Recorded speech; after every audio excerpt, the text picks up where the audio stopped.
Olá, hoje é segunda-feira, 7 de novembro e o Senado Notícias está no ar. Está marcada para as 10h30 desta segunda-feira uma reunião de líderes partidários do Senado para definir a pauta deliberativa do plenário nesta semana. E já foram definidas as datas de esforço concentrado do Senado, quando haverá sabatinas e votação de autoridades, além da análise de outras proposições. Será nos dias 22 e 23 de novembro.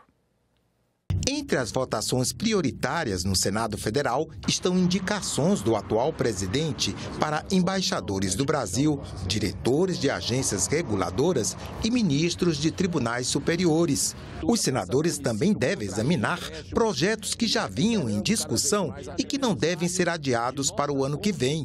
O presidente do Senado falou de alguns deles. Os projetos que são importantes para a fonte de custeio da enfermagem, nós já aprovamos alguns. Esse é um tema que, de maneira muito prioritária, nós vamos lidar desde já.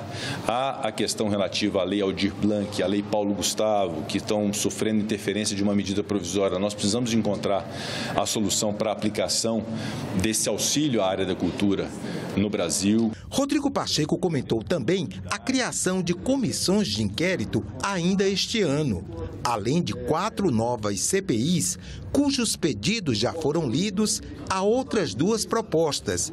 Uma para investigar denúncias de assédio eleitoral e outra para apurar erros e possíveis fraudes dos institutos de pesquisas eleitorais. São muitas CPIs, e já com 2 meses apenas, com prioridades grandes no Brasil, que nós precisamos enfrentar.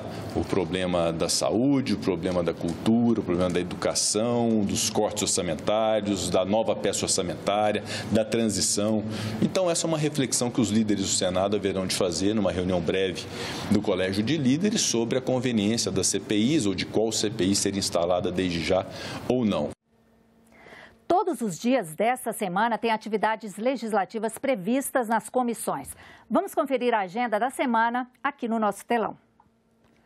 Para as 2 horas de hoje está marcada a reunião da subcomissão temporária que vem acompanhando a educação na pandemia. Senadores e especialistas convidados vão debater formas de aumentar o investimento educacional nos próximos anos por causa dos cortes no orçamento do setor nos últimos exercícios. Amanhã as atividades começam às 9 horas, com reunião da Comissão de Assuntos Econômicos. Os senadores vão primeiro votar emendas ao orçamento de 2023 e depois projetos como o que trata do mercado de carbono em busca da redução de emissões de gases que provocam o efeito estufa. Às 10 horas de amanhã, a Comissão de Segurança Pública deve votar emendas ao orçamento de 2023. Ao meio-dia será a vez da Comissão de Assuntos Sociais, que também deve votar emendas ao orçamento e depois projetos como o que facilita a localização de doadores de medula óssea. Às 2 da tarde de amanhã, a Comissão de Direitos Humanos vota emendas ao orçamento. Para as 2h30, está marcada a reunião da Comissão de Transparência, Fiscalização e Controle, que também deve votar emendas ao orçamento, além de projetos como o que determina reembolso de frete quando o produto é entregue com atraso.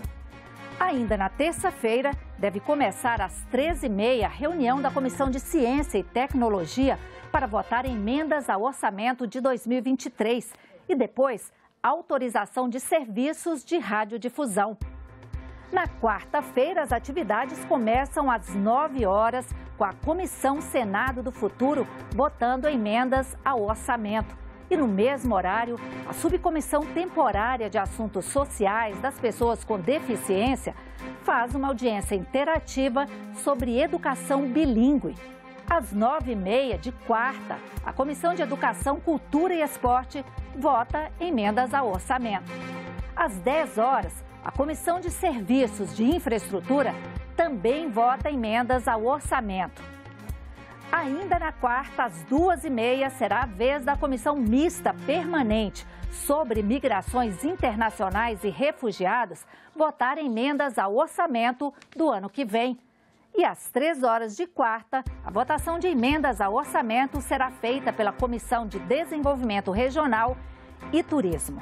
Na quinta-feira, a primeira reunião marcada é da Comissão de Relações Exteriores e Defesa Nacional, que a partir das 10 horas deve eleger o presidente do colegiado e votar emendas ao orçamento. Às 2 da tarde de quinta, a Subcomissão Temporária de Assuntos Sociais das Pessoas com Deficiência deve fazer uma audiência pública sobre avaliação, diagnóstico e atendimento às pessoas com espectro autista.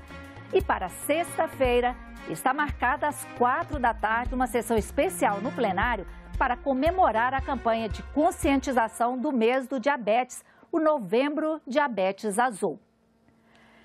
E amanhã, o relator-geral do orçamento para 2023, senador Marcelo Castro, deve se reunir com a equipe de transição do governo Lula para discutir formas de manter o pagamento de um benefício social de R$ 600 de janeiro em diante.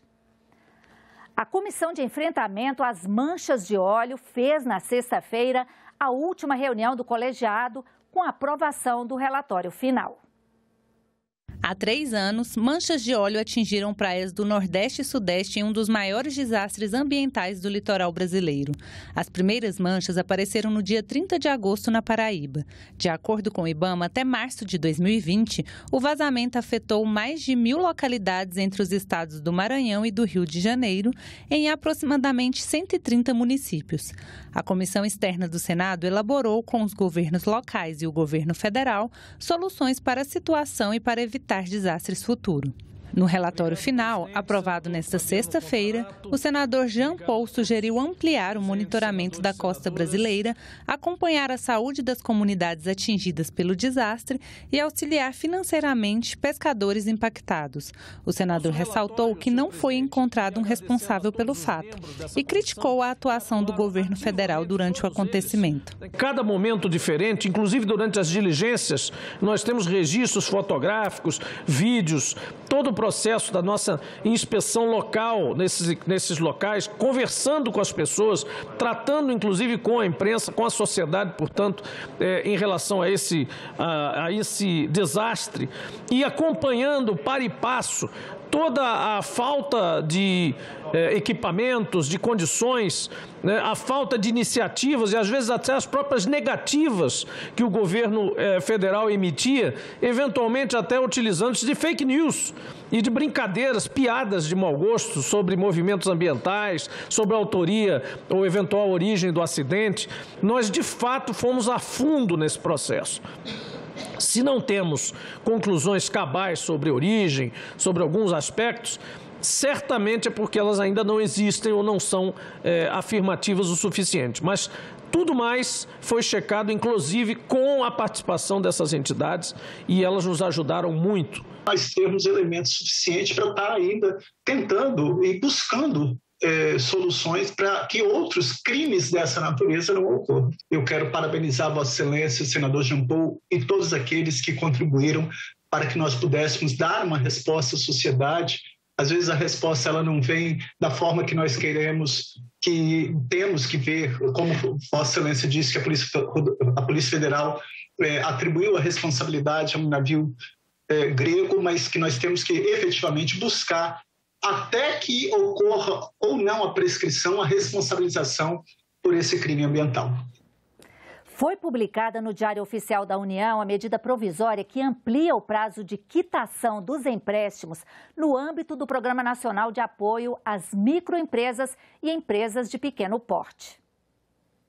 O prazo, que antes era de 4 anos, passa agora a ser de 6 para a quitação do Pronamp. A nova regra vale para contratos futuros, mas autoriza a prorrogação das operações em vigor. O Pronamp foi criado em 2020 para ajudar empresas afetadas na pandemia. As operações de crédito podem chegar a até 30% do faturamento anual, informado pela Receita Federal, limitado a R$ 150 mil por CNPJ. O Pronamp na pandemia foi um sucesso absoluto. Salvamos mais de 10 milhões de empregos.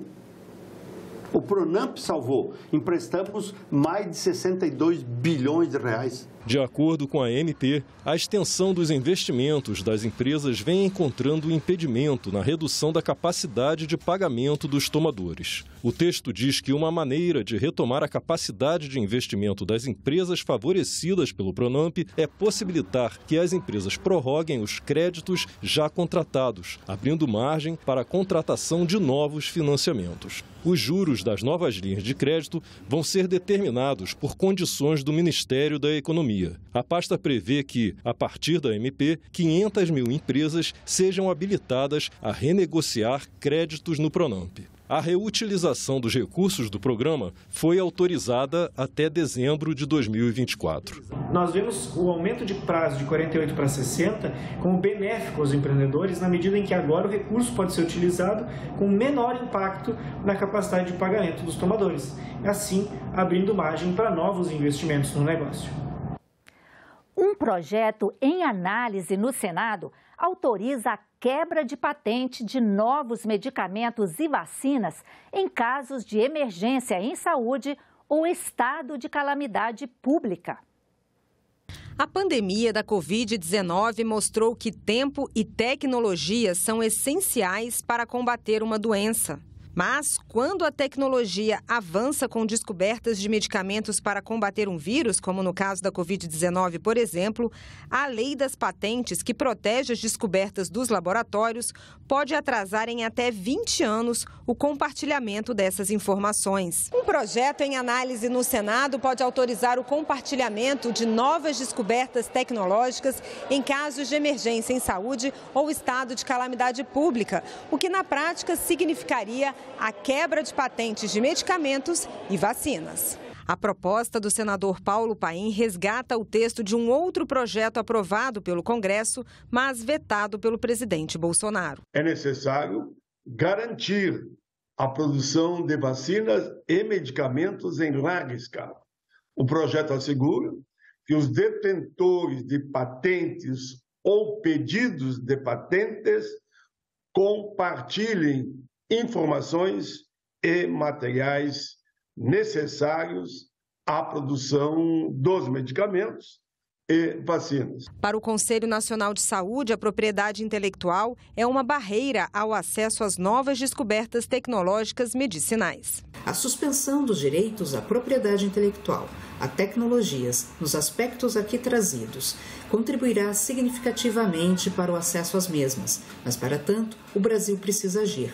Dentre as ações, a urgência na retomada do complexo econômico industrial da saúde e bem como o debate da licença compulsória, que neste momento se materializa no PL de autoria do senador Paim. E nós ficamos por aqui. Você pode rever as reportagens desta edição na nossa página na internet, senado.leg.br/TV.